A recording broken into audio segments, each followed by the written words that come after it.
ایک صاحب نے بتایا کہ میں عربوں میں بہت رہا ہوں, عرب کے کلچر کو بہت قریب سے دیکھا, مجلس میں ان کے خاندان کا کوئی بوڑھا بیٹھا ہوا ہو تو سارے چپ کر کے بیٹھے رہتے ہیں. اس دادا اگر بیٹھا ہے تو باپ بھی نہیں بولے گا, پھر وہاں پہ دادا جب موجود ہے تو باپ نہیں بولے گا, حالانکہ وہ چاہے وہ ادھر ادھر کی بول رہا ہو, پھینک رہا ہو, لیکن چونکہ وہ دادا ہے تو نہیں بولے گا. وہ باپ موجود ہے تو بیٹے نہیں بولیں گے, بھائی باپ موجود ہے, ابا موجود ہے.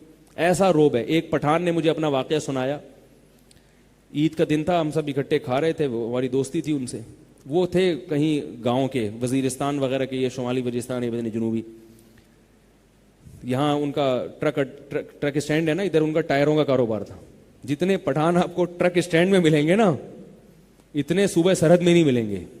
ٹھیک ہے, سب نے کنٹینر کا اور ٹرکوں کا کاروبار شروع کیا ہوا ہے. تو میری گپ شپ تھی ان سے, تو میں نے ان سے کہا یار, میں نے کہا آپ لوگوں کے ہاں باپ دادا کا بڑا احترام ہوتا ہے, اور ہمارے جو شہری کلچر ہے اس میں تو یہ احترام ختم ہوتا جا رہا ہے. تو میں نے کہا ذرا کوئی قصے مجھ سے سناؤ اپنے ابا دادا کے احترام کے. میں نے کہا وہ اس کی سمجھ میں نہیں آیا کیا. میں نے کہا آپ یہ بتاؤ کہ آپ کے ابا نے کبھی آپ کی ٹھکائی لگائی ہے؟ کہہ رہا بہت پیٹا ہے یار, ہم بہت پیٹا ہے باپ سے. میں نے کہا پھر آپ کیا کرتے تھے؟ کہہ رہے کچھ بھی نہیں کرتا تھا, باپ نے مارا ہے تو مار لیا, مار کھا کے نکل جاتے تھے.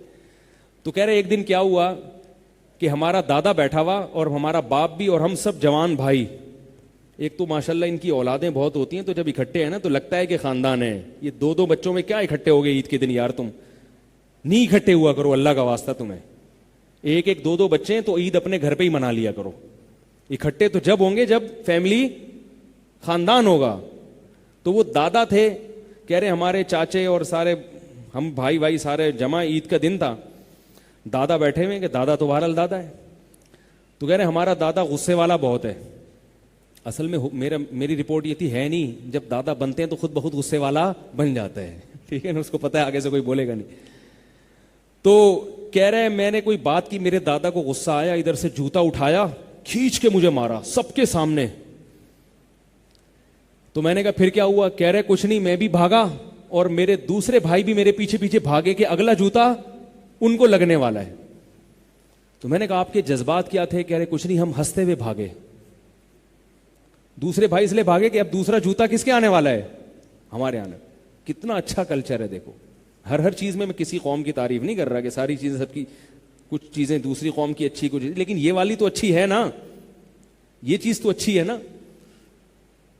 تو یہی چاہیے شریعت کو کہ بھئی وہ دادا ہے, وہ باپ کا بھی باپ ہے. ایک تو باپ, لوگ کہتے ہیں نا میں تمہارا باپ ہوں, وہ تو باپ کا بھی باپ ہے. اس نے جوتا اٹھا کے مار دیا, غصہ نہیں کرو, ہنستے ہوئے نکلو.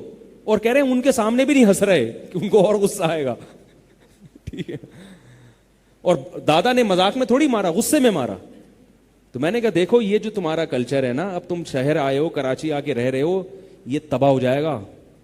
تمہارے بڑھاپے میں تمہارا ایسا احترام تمہاری اولاد نہیں کرے گی, کیونکہ تم نے ان کو واٹس ایپ لے کے دے دیا ہے, تم نے ان کو فیس بک پہ بٹھا دیا ہے اور ان کی نگرانی کرنا چھوڑ دیے. اب وہ دوستیاں لگائیں گے, پھر وہ انگلش فلمیں دیکھیں گے, انگریزوں کا کلچر دیکھیں گے, انڈین فلمیں دیکھیں گے, انگلش فلمیں دیکھیں گے, وہاں کا کلچر دیکھیں گے کہ کیسے اولڈ ہاؤس بھی ہوتا ہے. تو کہیں گے یار ہم نے خام ایک جوتے کھانے کے لیے ایک دادا کو پالا ہوا ہے, اس کو اولڈ ہاؤس میں جمع کراؤ. تو یہ سارا سیٹ اپ ہو جائے گا. تو میں نے کہا اس کلچر کو بچا کے رکھو, اور بچے گا کیسے؟ دین میں لگاؤ اپنے بچوں کو.